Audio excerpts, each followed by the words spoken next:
Arrête d'être gentil. Et tu sais que tu dois arrêter de l'être. Moi aussi j'étais trop gentil dans ma vie. Résultat des comptes, regarde où j'en suis. 26 ans, et j'ai toujours pas la vie dont je rêve. Le problème quand tu es trop gentil, c'est que tu te sacrifies au profit des autres. Et c'est pour ça que tu n'arrives pas à réussir et à entrer dans le top 1%.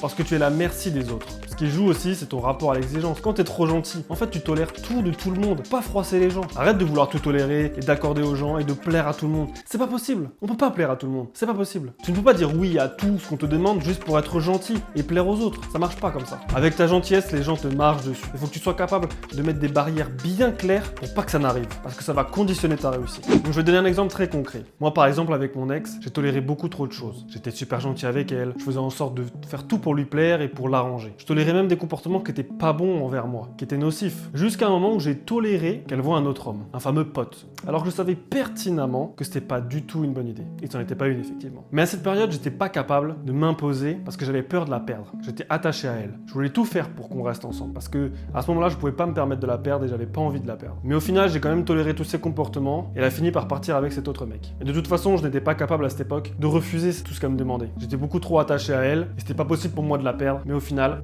je l'ai perdue quand même. D'ailleurs, j'ai fait une vidéo à ce sujet sur le détachement, comment être détaché pour réussir dans la vie, donc va la voir si ça t'intéresse. Le problème avec notre société actuelle, c'est qu'on veut que tout soit bien, que tout le monde y soit gentil avec tout le monde, que ce soit tout lisse et qu'il n'y ait pas de vagues. Ça marche pas comme ça. Depuis petit, on nous dit sois gentil avec la maîtresse, sois gentil avec tes camarades, sois sage, sois un bon petit soldat et des bonnes notes, c'est important. On a voulu nous mettre dans des moules et résultat des comptes, on est coincé dans une personne qu'on n'a pas envie d'être et qu'on n'aime pas. Et on est comme étriqué dans une personne qui n'est pas nous-mêmes, une personne lisse. Donc arrête d'être gentil. Évidemment, il faut rester courtois et poli pour pas être un con sans raison. Mais ce que je veux dire par là, c'est qu'il faut que tu t'imposes un peu plus. Il faut vraiment que tu montres que tu as des limites, que c'est pas possible pour toi qu'on te parle mal, que c'est pas possible pour toi qu'on te traite d'une certaine façon ou d'une autre. Non, t'as besoin qu'on te respecte. Et pour ça, il faut arrêter d'être gentil avec les gens. Les gens sont pas tes potes en fait. Comment faire pour arrêter d'être gentil? Pour ça, il te faut quelque chose, il te faut un objectif qui te tienne à cœur, qui est vraiment important pour toi. Pourquoi? Parce que par exemple, je suis sûr que si on dit du mal de ta mère, de ta soeur, de ta famille ou de tes amis, tu vas mal le prendre, ça va t'énerver. Parce que tu tiens à eux et que t'as pas envie qu'on les agresse et qu'on soit méchant avec eux. Donc tu vas t'imposer et tu vas pas être gentil avec les personnes qui s'en prennent à ta famille, à ton entourage. Et ben là en fait c'est exactement la même chose. Il faut que tu aies un projet, un business, une ambition, un objectif auquel tu tiens énormément et que tu as envie que ça réussisse, qui te tienne à cœur. Ça peut être le sport, devenir professionnel, ça peut être de ton business parce que tu as envie d'en vivre. Ça peut être aussi avoir ton diplôme avec une belle mention